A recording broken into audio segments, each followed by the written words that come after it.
Welcome to the Wisepreneurs project, where wisdom meets entrepreneurship.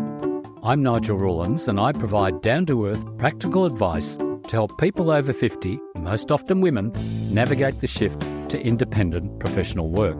I focus on providing you with actionable insights and expert advice to optimize your life and work, from highlighting productivity, health, and cognitive agility to mastering business, marketing, and knowledge management. I want to help you survive, grow, and thrive as an independent professional. This is the fourth episode in our digital marketing series, and today we're focusing on SEO. What I didn't anticipate was just how much more my guest Kate Toon would bring to the table. With her wisdom and vibrant energy, Kate, a digital marketing powerhouse, offers invaluable insights on SEO, business management, and creating a standout online presence to help grow your business, and so much more. Welcome, Kate, to the Wisepreneurs podcast. Could you tell my listeners something about yourself and where you're based? Yes, I'm based on the central coast of New South Wales, but as you can probably hear from my accent, I'm originally British. I've been here now for 25 years, and these days I describe myself as a business mentor and a digital marketing coach. So I help small business owners in e-commerce stores learn how to use digital marketing to create their own version of success, which sounds very glamorous, but it's all about managing your money, getting as many customers as you can in the shortest time you can, and doing that in a genuine and authentic way. That's actually brilliant. So if you can help people do that, that is just amazing. All right. How do they do that? Well, look, it's the $1 million question, isn't it? So my background is primarily in copywriting and SEO. So those are my kind of core skills. So making sure that people write great copy on their sites that's really warm and engaging and doesn't meander and waffle on like I am now. And then also understanding what Google wants from us in terms of our websites to make sure that when someone's typing either our brand name or what we do, what we offer, we come up at the top of the rankings and we get the traffic. So those are my core methods. But, over the years, I've done all kinds of marketing, email marketing, social media, events, networking, you name it, I've done it. As you know, I've got 4 podcasts, a couple of books, I run conferences, I speak at events. So I've tried pretty much every tactic, and what I try and pass on is what worked for me and what I think will work for others. Which means you've been experimenting a lot. Yes. But what I think is really important that you mentioned there, and this is something, believe it or not, after being in business, running a marketing services company for 25 years, I'm starting to tune into, yes, you've got to start writing better copy on your website. And yes, you've got to start looking at SEO. So let's just start a little bit about websites. Does a person who's starting out in business need a website? Look, I would categorically say yes. I know there is a school of thought that you can survive by simply having social media profiles, Instagram, LinkedIn. But I do not want to build my kingdom on someone else's land. And I've seen too many cases where people have built up a great following on Instagram, but they've not got a website. They've not drawn people from Instagram to any kind of site or email list. And then Instagram switches off their accounts and suddenly they're back to square one. So yes, I do think every business needs a website. Does the business in the first year need an all singing, all dancing website? No, you can start off basic. Everything's going to evolve. But I do think you need a hub and something that you own and you control, and you can decide whether you switch it on or off. I think that's very, very important. We've had a few people from LinkedIn say LinkedIn will do it all, but maybe in the first place, LinkedIn will help. But I think you're dead right about that. Okay, so what sort of website should they have? Yeah, I guess it depends whether they're e-commerce or service-based. I think these days, all the platforms are much of a muchness. So, if you'd asked me 5 years ago, I'd have said avoid Wix, avoid Weebly, avoid Squarespace. But now I think that all the platforms are working hard to be technically sound, SEO friendly. They're pretty good. Like, my preference would always be WordPress for a service-based business and Shopify for an e-commerce business. But if you want to play around with Wix and build a site pretty quickly, it's pretty low cost, do that. Probably a couple of years in, you probably evolved one of the more sophisticated platforms when you have the time and the money, but they're fine to get started with. But yeah, if I could pick, I would pick WordPress. All my sites are on WordPress. And I've got to agree. I look after 18 WordPress websites, but they do need maintenance, and you do have to pay for premium plugins to keep them secure. So there's a lot of work being involved. So yes, I think unless you've got big bucks, I suppose, to start with, you might be better off with a cheaper version or something like that. Yeah, I mean, I think whatever you do, you're going to have to pay. So if you get Wix, Weebly, Squarespace, Shopify, there's a monthly fee. You pay for themes, you pay for the more sophisticated apps, as they're called, on those platforms. So you're not going to get out of paying. And even, you're still going to have to pay for hosting and your domain name. So, I think people are very funny about the cost of a website. It is your most important business tool. If you're paying a WordPress developer to maintain your site, $100 a month, that's nothing. You would spend that on coffee. You would spend that on MYOB or Zero. So I don't know why people get so funny about spending a little bit on their website. I'd say put aside $3,000 or so to get a basic site built, and then get someone else to maintain it for you. And then you can focus on doing other things. I mean, I have courses that teach people how to build sites on their own, but you have to kind of really think about what you're good at. You can't get everything for free. I think there's this idea that everything should be free in business. And it's like, no, if you want a premium site, you're going to pay a price for that. And that's okay. I know that with the work I have to do lately, I have to write most of the content because a lot of people don't know how to write content. Yeah. But then there's the sort of content you're talking about, which is really sharp, really focused, and not carrying on. In the past, you could just get away with putting heaps of words on and then hopefully that would work, but it doesn't work anymore, does it? No, I mean, I don't think it ever really did. I think, some people write content and think, well, I'm going to shove all these words on because that's going to please Google. But Google is trying to emulate the human condition. So really it's people first and Google second. Even if you write dodgy copy that lures Google to your site under false pretenses, great. Well, there you're ranking, but people are clicking through to your site and they can't understand your content, or it's boring, or it's repetitive. So you should always write for humans first and Google second. And we're blessed these days with a myriad of AI tools to help us. I'm a big fan of a platform called Magai, Magai, which is a conglomerate of all the AI copywriting tools for one fee. And while I don't think it can do a perfect job, honestly, it can get rid of the blank page and really help you. So I don't think we have any excuses these days for not having a good go at writing some decent copy. That is great advice. I totally agree with the AI, as long as you send it through Grammarly afterwards. And put your own personality in it as well, yeah. Yes, it's very dangerous. I must admit, I've been using ChatGPT Plus to help me. Yep. But you've got to use really good prompts. But I've just gone back to Claude, which I think's got really, really good. Well, what I love about Magai is you can pick between ChatGPT, Claude, Poe, all of them on one platform for one fee, which is, I really prefer. It also does image generation as well. And the other thing I love about it, and I'm not sponsored by them, is you can pick different personas. So you can write as a professor or a copywriter or a lecturer or an advertising person, and it will change the tone of your writing depending on what persona you choose. I will do some exploration. Yes, and I'll put that in the show notes too. Yes, I'll send you a link. Oh, lovely. Fantastic. All right. Well, let's go back to what you were saying there, that you do have to have a website, you do have to own it, and you do have to spend some money on it, which is part of your marketing spend. If you want to bring in revenue to a business, you're going to have to spend some money. So let's talk about some of your books that you've written about: 6 Figures in School Hours, 6 Figures Whilst You Sleep, and your Confessions of a Misfit Entrepreneur. How do you describe a business to somebody who's setting out to want to start a business? Well, ironically, right now I'm in the process of buying a bookshop. So it's a shopfront business, but it has an online presence.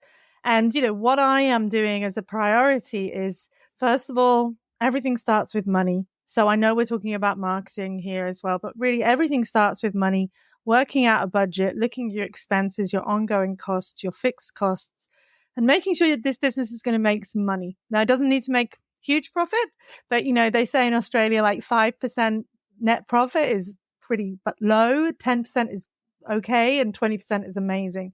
I'm lucky that I've been working in the passive income space. Everything I do is digital. So my profit margins are really high, but with a store, it's going to be a lot lower. So I start with money.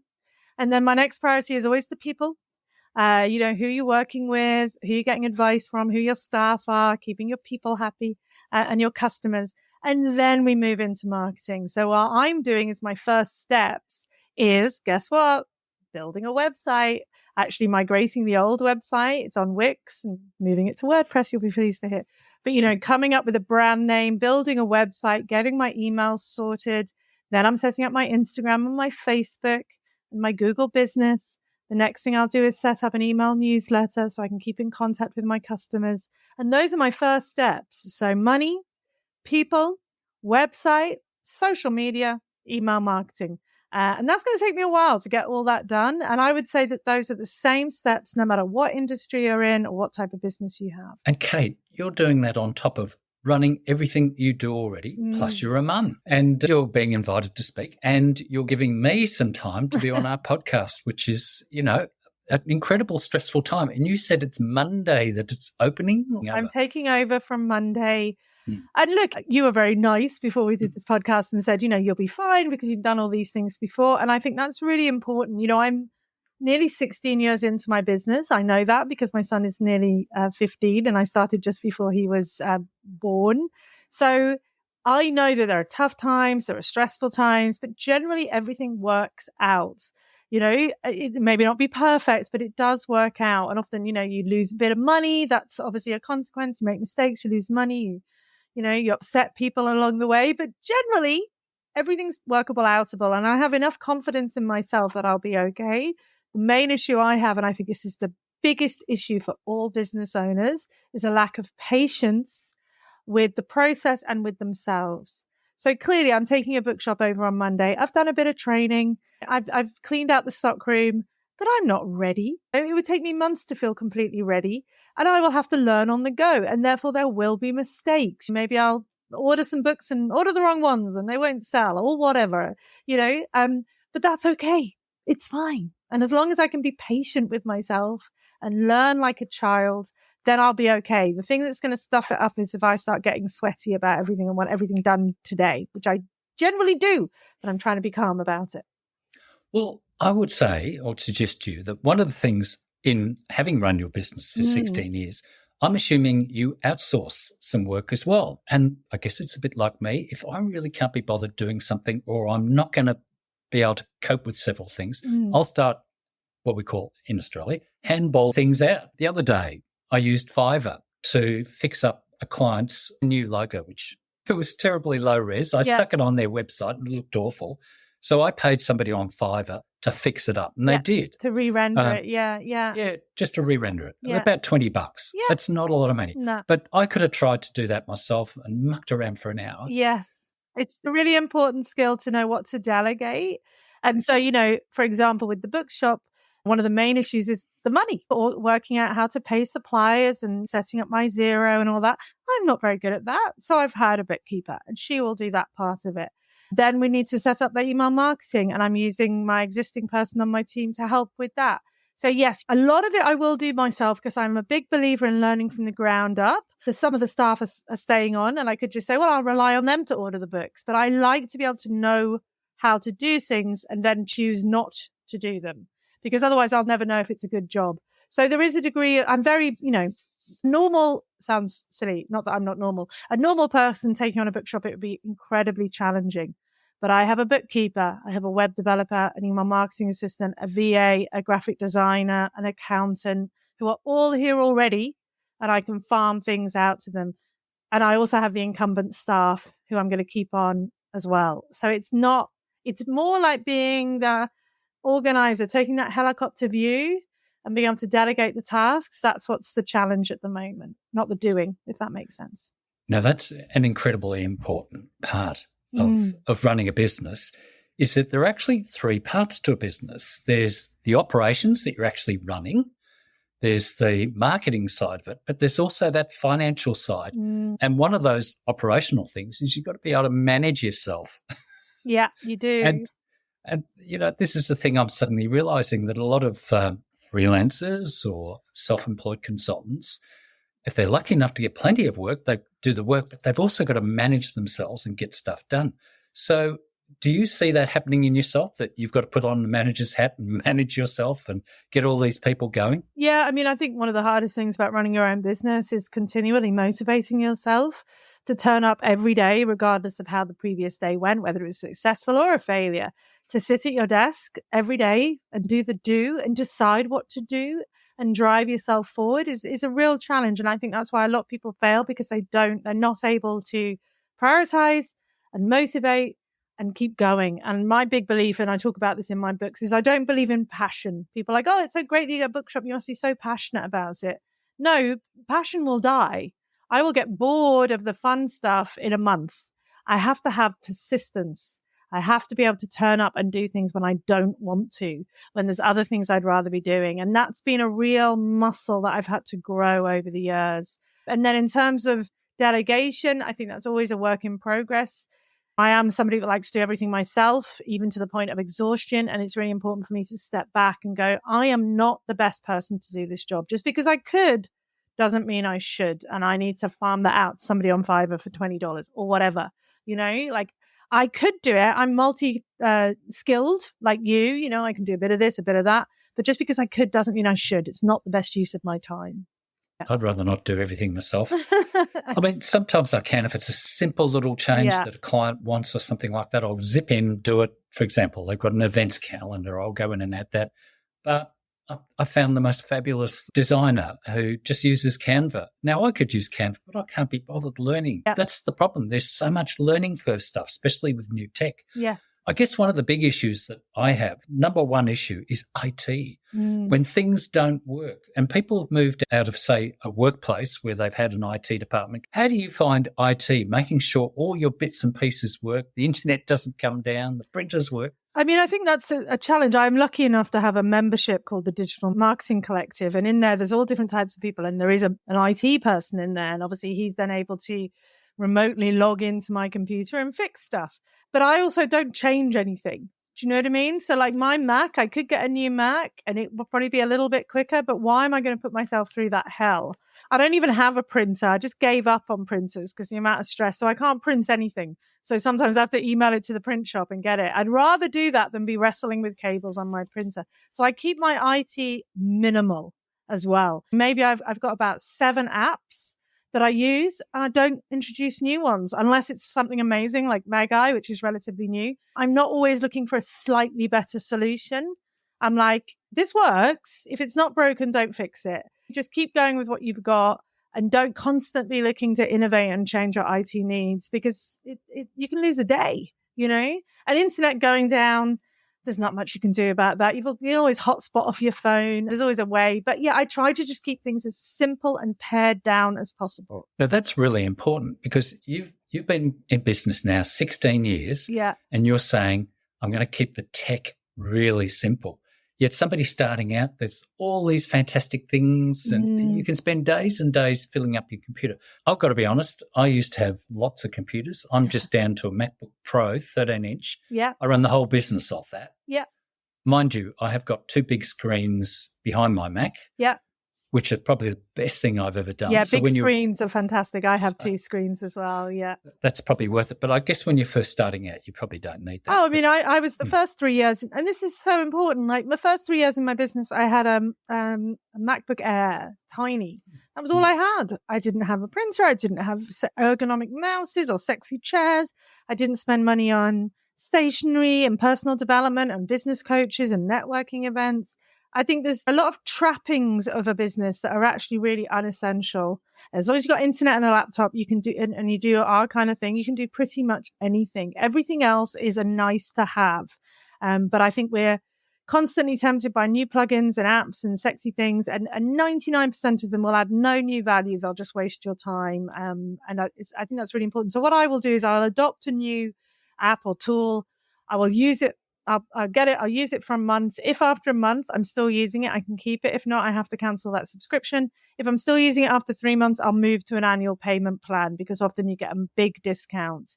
And by doing that, that's why I only have 7 or 8 apps. I think that's all I need. There's lots of other things that maybe do 1 tiny, small thing, but you just don't need them. Same with plugins on WordPress, right? There are literally thousands of plugins, but I just install the same 7 or 8 and they pretty much do the job. And, oh, that plugin just makes this piece of copy flash. No, I'm just going to learn the code to do that instead rather than getting yet another plugin, you know? Yeah. Anyway, that was a long waffle, but I hope you get what I mean. No, that wasn't a long waffle. That was just very, very important. That just keep it simple, because the real stuff in a business is the thinking side and spending the time to create the content and to reach out. So, Kate, in your podcasts, I mean, the ones I've listened to are the SEO one and your quick tips. You seem to be able to connect with the most amazing people across the world. How's that come about? I mean, look, that particular podcast has been going since 2016. And really the only reason I started that was because I was obsessed with Rand Fishkin, who used to run Moz. Lovely, lovely man. And I just wanted to talk to him. I didn't even have a podcast. So I made up the fact that I had a podcast and he just thankfully said yes. And then this was very early on. And so the next guest I got was Neil Patel, who's now hugely famous. But they weren't massively famous then. Do you know what I mean? Rand was. He was just nice. And then since then, I've just asked, a lot of people approach me. You get 1 or 2 good guests. I think what people underestimate is that everyone wants to be on podcasts. Everyone does. I mean, some people are super busy and they say no, but everyone wants to show off and be on a podcast. And they don't know if you have 2 listeners or 20,000. Do you know what I mean? So I've never had someone ask me, well, how many listeners have you got? How many downloads do you get? And if they did, I'd be like, well, I'm not coming on. And I would never ask that of someone else. So I'm on a lot of podcasts. And I just ask, what's the worst someone's going to say? No. And then I'll just ask someone else. But I just go with the assumption that 99% of people love showing off and love talking about themselves. And so if you ask, they'll probably say yes.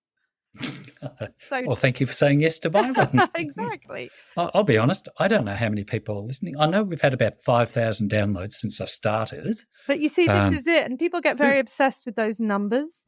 And someone will say, because, I think the recipe podcast has been going for ages. So I think we're up to nearly 1 million downloads over the years, and people are like, oh God, well, I'm doing it. I'm only getting 20 downloads. And it's like 20 downloads is 20 people who are spending 30 minutes with you in their ear.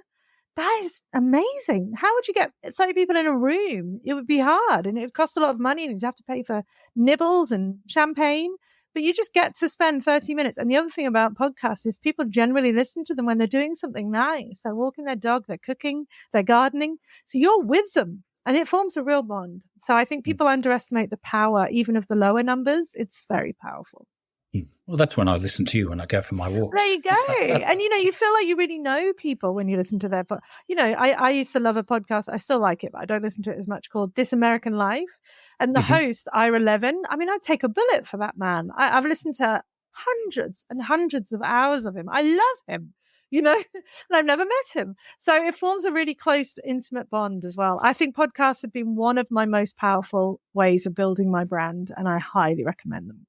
Oh, definitely. When I listen to you and you're talking to Rand Fishkin, and it's like you're mates from a long time. Well, we are mates now. I mean, that's the great thing about this. Like, he came on that podcast and then I met him at an event.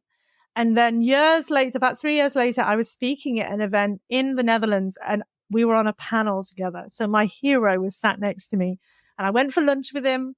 And I know his wife a little bit as well. And you do get to know people. And now he's been on the podcast 5 or 6 times. And he's also just a lovely man. And if he listens to his podcast, he'll be mortified that I'm talking about him again. But he's just a good dude, and he took a chance on me when I was a nobody. And I think that's kind. I was very lucky when I first started out. I invited a chap called Marco Golston, who I really loved listening to because he was the most incredible speaker.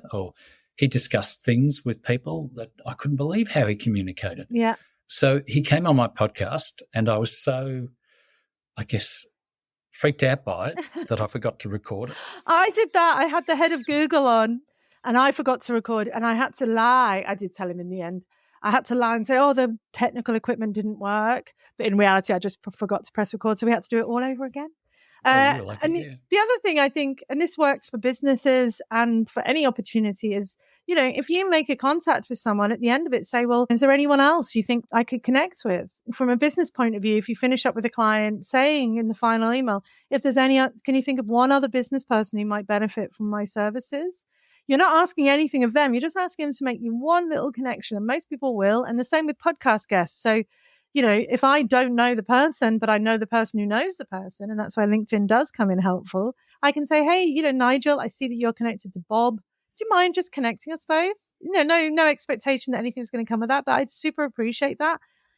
Very few people are going to say no to that. It's 2 minutes of their time. So I think you don't ask, you don't get, as my dad would say.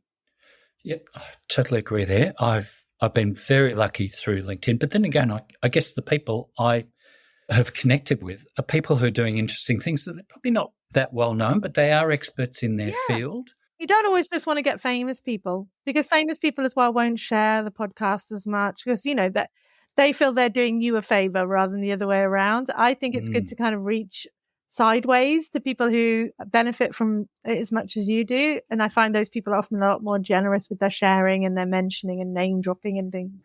Yeah. Well, I've been very interested in talking to the Europeans. Yes, the French, Europeans. Yeah, French, and from the Czech Republic. I've spoken to 2 people from the Czech Republic recently. Yeah. And they're just brilliant. Robert Vlach was one of them. He's written the book about freelancers, and he was just brilliant. Yeah. Absolutely brilliant. But I did talk to an American chap who's brilliant as well. Really different perspectives. I'm amazed at how intelligent people are when you really start talking to them. Well, this is it, and through my SEO podcast in particular, I've probably spoken to 200 or so SEO experts around the world. And it's been both educational, I've learned a lot, but also really validating, because, when you're working on your own, doing stuff, you can think, do I really know what I'm talking about? And then you talk to someone else about a topic and they're saying everything you would say. And you're like, great, that's such affirmation. And also it's like, I've had 200 hours of business coaching. Every guest, I pick 1 or 2 little things up from, maybe an app that they mention or an idea.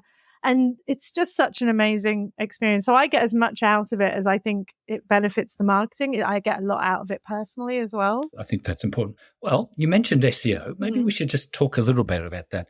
We've talked about having their own website, talked about having good content. Let's talk about what is SEO and why is it still important in the times of AI and things like that?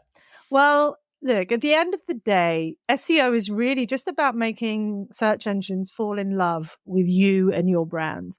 And generally in Australia, we talk about Google because it has 95% market share. And we generally talk about Google worldwide because it has about 85% market share. It's also the most sophisticated search engine. So if you make yourself findable on Google, you'll be findable everywhere else. Other big search engines would be YouTube. It's the second biggest search engine, but also Facebook is a search engine, LinkedIn, TikTok. They all have an interface where you can type a keyword and then the back end connects you with content. So everything's a search engine. So search engine optimization is really about, I like to use the analogy of the show The Bachelor. Have you heard of The Bachelor, where the guy or the girl goes in and they've got 30 people to choose from and they're handing out roses? Google is handing out roses. You've got 17 websites all wanting to rank for, recyclable coffee cups. How does it decide who to give the rose to? Well, it looks for certain factors. We think there's about 200 of them. And it goes, well, this site has checked off 47 of the factors, but this site's only checked off 12. So we're going to give it to the other one, right? So it's knowing what those factors are and then doing them. And doing them in the right order, knowing that this one's going to make a big difference and this one's not going to make much difference at all. And that's kind of what I teach on my courses, is just what to do. Where do you start? We covered off one of the main things, which is what website platform you choose. No websites are SEO friendly to begin with, but some platforms make your job a bit easier. WordPress was built to be SEO friendly. So it's easier to make a WordPress website SEO friendly than some of the other platforms. And then there are a lot of other factors as well, which I'm more than happy to talk through. Well, that's the other thing too. If you've got a website, you put it up, it's not going to suddenly appear on Google. No. You've got to start with the SEO, but it can take how long before you start showing up? If then. Yeah, I mean, I think SEO comes across as quite dodgy. We all get emails saying, oh, your SEO is bad. We just have to ignore those, by the way. They have not looked at your site. Really, it starts with coming up with a memorable and relevant brand name, because to begin with, most people will be finding you through recommendation, So I'm lucky I'm called Kate Toon. It's an unusual name. That's where people are going to find me first. So using that name in my domain or in my copy is important. And then after that, it's just thinking of really from a human perspective. Does your site look good on a mobile phone? How long does it take to load? Does it look good? Can I get to all the pages, or do I keep on getting to broken links and things? It's obvious stuff. Have I got a big pop-up on my homepage which covers the whole thing up and I can't click off it? That annoys humans. That annoys Google. So when I take people through the priorities with SEO, no one's like, oh my God, I can't believe that that's a factor. They're like, oh yeah, that makes so much sense. Of course that's going to impact people visiting my site. So SEO is a lot of common sense, to be honest. People think it's technical, it's changing all the time. It isn't, and it really doesn't. So it's much easier than people think. I have to agree about WordPress being really good with SEO. Yeah. Because there are a number of SEO plugins that work very well. I've got to admit, last night I was wondering, why is this website that I look after, his website doesn't get a lot of clicks? And I went, what's going on? Yeah. And suddenly I realized I'd had a button on there, no index. Yes. In WordPress, that's very easy to do. You'd be surprised. I had somebody who had a website up for an entire year with that clicked. And so all their efforts, all their blog posts, everything had not worked. So it's very easy to do. Don't feel bad about that. I see that happening a lot. No, I couldn't believe it. So I said to him, well, this month we'll see how it goes. I'm working with a medical specialist. He's moved a clinic to Melbourne. Yeah. A lot of competitors in that area, and we're trying to start showing up. So I'm saying, okay, well, we have to really modify your website. Things like that go on. So how do you suggest to people, okay, you're coming into a competitive area. How are you going to start working on your SEO and your content to maybe start getting some movement in about a year's time? Because it's not always going to be 6 months, is it? No. I mean, I think it does start with, picking a good platform, having a well-built, technically sound site. I think, as I said, brand name is very important. In any business, usually the first year, your customers are people who know you or who know people who know you. After that, I'm a big believer in personal branding. At the end of the day, if I line up two companies and both have the same experience and do the same thing, it will often be the personality or the vibe of the company that I respond to more than the logos on their website. So, they like cats and they like dogs. Well, I'll pick the dog person because I'm a dog person, right? So a bit of personal branding, I think, goes a long way. That's how you can create standout and relationships in a very crowded market. So yeah, that would be my recommendation. Personal branding. Okay, so let's just quickly talk about personal branding there. Personal branding means the person, really, maybe using their name in the domain name. Now, branding for a company is quite different. For example, mine is called Wisepreneurs, so that's like a company branding.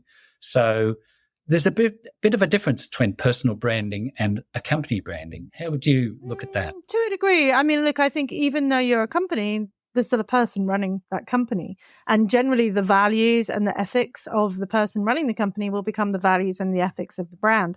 People buy from people, not brands. So you see this even with big brands like banks. They try to pretend that you're talking to Sue at the end of the phone and their emails come from Sue. Now we know it's actually a call center with thousands and thousands of people who probably aren't called Sue, but they're trying to make a personal connection. So even if you do not have an eponymous brand, you are still a personal brand. Even if you are a company of 70,000 people, there is still a head of that company. Think about Apple. Who do you think about when you think about Apple? You think about Steve Jobs, right? I mean, he's gone now, but you do. If you think, and some brands that had names like Bing Lee or Harvey Norman, the person has gone, but the brand ethics are still that person. Usually there is a figurehead. And in these times, you cannot hide behind your brand. So corporate brands are still personal brands. It's just harder for them. It's easier for you because people realize that you've called yourself Wisepreneurs, but they know who you are. And they know there's not 70,000 people in your company. So you are Wisepreneurs. It's synonymous. It's the same thing. That's what I think anyway. Yeah. Yeah.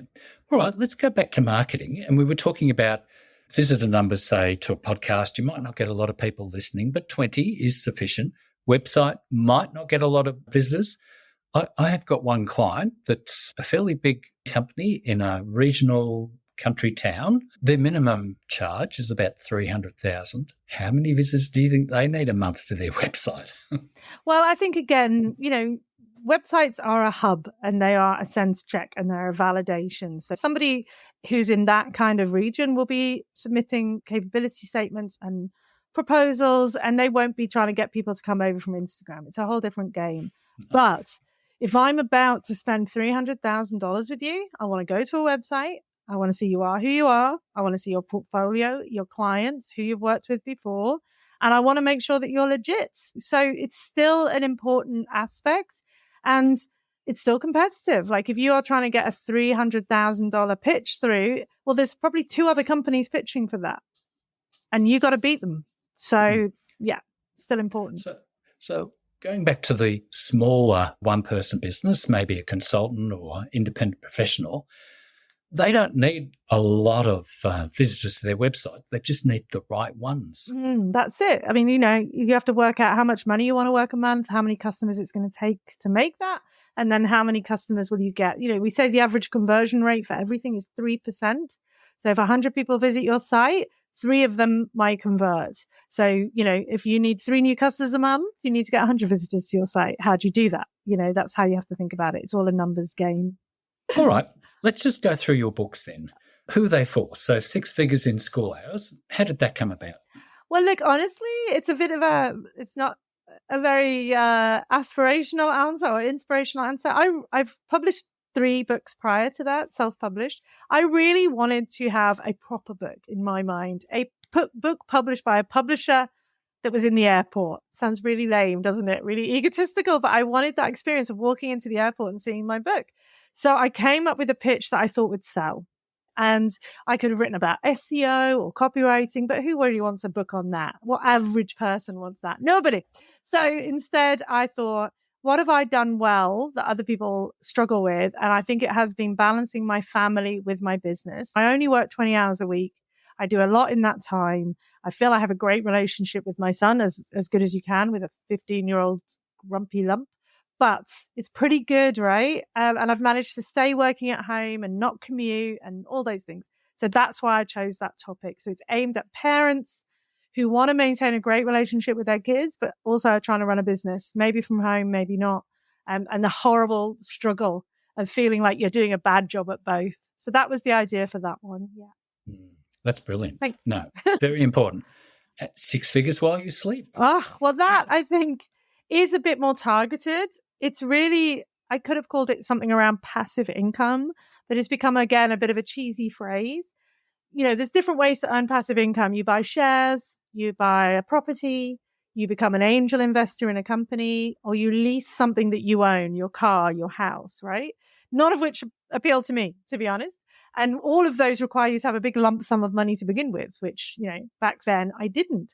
So this book is about turning your services and your skills into one-to-many products. So instead of servicing people one by one, you create something once and you sell it to many. So a perfect example for a WordPress developer would be right now, you've got people that you help, you build their site, and then you've got maintenance packages, and you probably do some coaching as well. Could you make a mini course that helps people do some part of the process on their own? And people are averse to this because they're like, well, I'm going to cannibalize my actual customers. But some people will never have the money or the inclination to pay you. So you're moving from done with you to DIY. And then also in between that is done with you, where there's a bit of DIY, but you're also there to back people up and help them if they get stuck. So that's what the book's about. That's really good advice. The last one, I can't understand why you use this term, Confessions of a Misfit Entrepreneur. Well, that was my first book. So I wrote that back in 2017. And that was just really, even back then, it's only 7 years ago, but there was this idea of what a business owner should be. This is pre-COVID, remember? So you should have an office space. You should wear outfits. You should be presentable all the time. You should be serious and professional and be on LinkedIn. And I just found all of that so restrictive. And so I wanted to show there was a different way that you can work in your pajamas in a shed in your back garden and build a multi-million-dollar business without wearing a pencil skirt and being professional, that you can use humor, you can be odd, you don't have to be consistent, all those things. So it's about being unconventional and contrary. And I wanted to show people that was possible rather than just the traditional business route. I think that one's really important. Thank you. Well, when we're finished, I'll be able to put my dressing gown back on. Exactly. No, unfortunately, some of my podcasts are 7:00 in the morning to deal with the Europeans, and I'm still in my pajamas. Oh, totally. I do Zoom calls in my PJs and in bed sometimes because that's my life. And you know what? Most of the people I work with, it's their life too. And it's actually a relief for them to say, sometimes I do these SEO calls and I'm like, look, it's a late call. If you need to turn up in your pajamas or eat your dinner while we do the call or have a glass of wine, you do that. No judgment. Your kids can come in and out. No judgment, right? And that is a relief for a lot of people to just be able to be themselves and run their business. I actually have tried to limit the amount of late stuff I do because I'm just not my best self at that time. But you got to do what you got to do. And you know, like you're still eating. That's really important. For a long time, I used to just work. And now it is about trying to squeeze in real life in between. It's a bit harder. Now I've just bought a bookshop. But I will find my equilibrium again and make sure that I am going to the gym and doing the things for me and that I don't compromise my life, work to live, live to work, all that kind of thing. All right. We'll just talk quickly on that bit where you said you go to the gym. So how do you look after yourself physically and mentally? I'm not doing too well at the moment, but when I am good, I do go to the gym very early in the morning and I take my son. I always walk my dog. I generally finish each day at about 3. I don't know if that's just because of years and years of school pickup. My son is now 15. He doesn't need me at that time, but I still mentally can't go on. I try not to work at weekends. I don't really work. I have one evening call a week for the Europeans, again, like you. But I really just try and have boundaries. They will be messed up over the next few months because I'm going to be working in the store, which is now going to be working like a 6-day week. But I don't think it will be for forever. Sometimes you have spurts where you work hard and then you have chill times. And I do try and take time off. So I'm heading back to the UK for a month in June. And luckily with a digital business, I can manage that elsewhere. So yeah, I try to just have as much balance and boundaries as I can. Okay, so is there anything you'd like to cover that we haven't covered? Gosh, no, I think we've covered a lot. I think people will be exhausted. Wrapping up, I think my main thing is to be patient with yourself and realize that we're here for the long term and that your to-do list will never be finished and your inbox will never be empty and that that's a good thing. And what I'll do in the show notes, I'll put your books, all your courses and where they can find you. The great thing is I'm pretty good at SEO. So if you type Kate Toon into Google, you'll find something of mine and be able to start your adventures. Thank you for listening to the Wisepreneurs podcast. I hope you enjoyed this episode. Please consider subscribing to the podcast. And if you're feeling generous, buy me a cup of coffee to keep me going. Thank you.